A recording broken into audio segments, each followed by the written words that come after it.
बिस्मिल्लाहिर रहमानिर रहीम। महान आल्लाह ताआलार निकट नामाज अति उच्च मर्तबार इबादत। नामाज अपेक्षा अधिक प्रिय इबादत आल्लाहर निकट आर किछुई नेই। महान आल्लाह ताआलार बान्दा बा दास हिसेबे दैनिक 5 ওয়াক্ত नामाज आदायेर माध्यमेই आल्लाहर प्रति आमादेर दासत्व ओ आनुगत्य प्रकाशित हय। सर्वशक्तिमान आल्लाहके स्मरणे रेखे सठिकभावे शुद्ध उजुसह प्रकृत भय ओ भीति सहकारे नामाज आदाय करले ता मानुषके पाप काज होते बिरत राखे। किन्तु नामाजेर क्षेत्रे देखा जाय बेशिरभाग मानुषई नामाज आदायेर ब्यापारे उदासीन। सकल काजे समय व्यय करलेও नामाज सठिकभावे ओ समय निये आदाय करार प्रति तारा गाफेल। बेशिरभाग नामाजीदेर मध्येই देखा जाय तारा नामाज आदाय करे चेयारे बसे किंबा जायनामाजे बसे। विशेष करे मस्जिदे बसे बसे नामाज आदायकारीर जन्य सारि सारि चेयारेर व्यवस्था थाके। एभाবে नामाज आदाय करा जायेज किना, कादेर जन्य जायेज, आज ए विषय नियेই आलाप करब। प्रत्येक मुसलमानेर उपर दाड़िये नामाज पढ़ा फरज।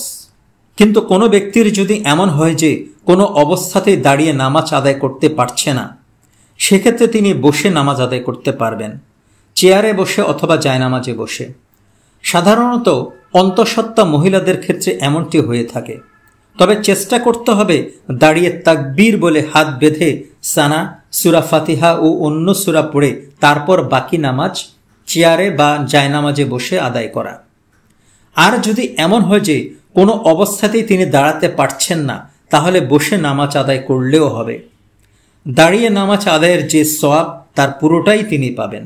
द्वितीयत कोनो व्यक्तिर यदि एमन हय जे दाड़ाते खूब कष्ट हय, भीषण असुस्थ, एक्षेत्रे तिनि बसे नामाज आदाय करले कोनो समस्या नेই। तबे एटा सामयिक समस्या होते पारे, आबार दीर्घमेयादीও होते पारे। जेमन खूबই বৃদ্ধ বা বৃদ্ধা যারা দাঁড়িয়ে নামাজ পড়তে একেবারেই অক্ষম, দাঁড়িয়ে নামাজ আদায় করতে খুবই কষ্ট হয়, লাঠি ভর দিয়ে চলাফেরা করেন, তাদের জন্য এটা দীর্ঘমেয়াদী সমস্যা। তাদের জন্য মহান আল্লাহ তাআলা পুরো সওয়াব দান করবেন। মহান আল্লাহ তাআলা বলেন, আল্লাযীনা ইয়াযকুরুনাল্লাহা কিয়ামান ওয়া কুয়ুদান ওয়া আলা জুনুবিহিম ওয়া ইয়াতাফাক্কারুন।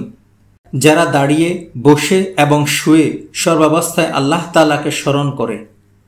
তৃতীয়ত কোনো ব্যক্তিকে ডাক্তার বলেছে দীর্ঘক্ষণ দাঁড়িয়ে থাকবেন না, এতে কোমরে ব্যথা হতে পারে। সে ব্যক্তি ডাক্তারের কথা মতো বসে বসে নামাজ আদায় করতে পারবেন। তার ভয় হয় যদি দাঁড়িয়ে নামাজ আদায় করি তাহলে রোগ বেড়ে যেতে পারে।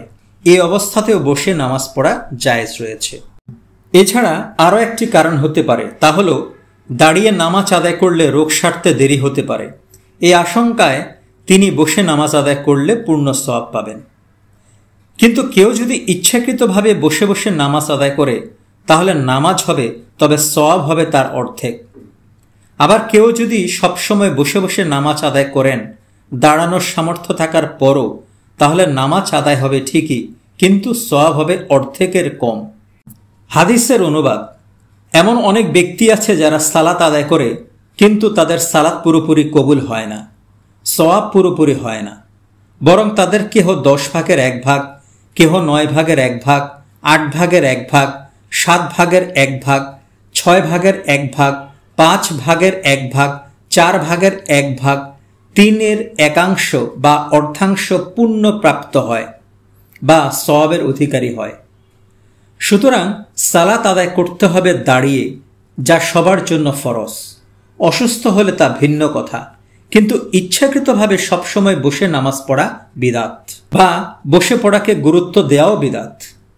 আমাদের দেশের সব মসজিদেই একই চিত্র। বসে নামাজ আদায় করার জন্য সারিবদ্ধভাবে চেয়ার সাজানো থাকে। মুসল্লিরা পায়ে হেঁটে এসেই চেয়ারে বসে নামাজ আদায় করে।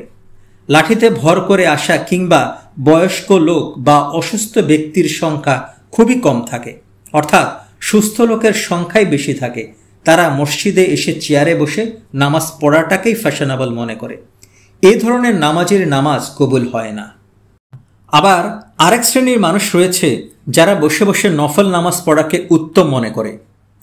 নফল নামাজ বসে বসে পড়া জায়েজ রয়েছে, তবে দাঁড়িয়ে পড়া ফরজ। হাসান বসরি রাদিয়াল্লাহু তাআলা আনহু থেকে বর্ণিত, তিনি বলেন, কোনো ব্যক্তি ইচ্ছা করলে নফল নামাজ দাঁড়িয়ে বসে এবং শুয়েও আদায় করতে পারে। হযরত ইমরান ইবনে হুসাইন রাদিয়াল্লাহু তাআলা আনহু থেকে বর্ণিত, তিনি বলেন, আমি রাসূল সাল্লাল্লাহু আলাইহি সাল্লামকে কোনো ব্যক্তির বসে বসে নফল নামাজ আদায় করা সম্পর্কে জিজ্ঞেস করলাম। তিনি বলেন, যে ব্যক্তি দাঁড়িয়ে নফল নামাজ আদায় করে সেটাই উত্তম, আর যে ব্যক্তি বসে নফল নামাজ আদায় করে তার জন্য দাঁড়িয়ে নামাজ আদায়কারীর অর্ধেক সওয়াব রয়েছে। সুতরাং দাঁড়িয়ে নামাজ আদায় করা ফরজ, বসে বসে নামাজ আদায় করা উত্তম, তবে এটা মনে করা বিশ্বাসযোগ্য বিদআত। আমিন।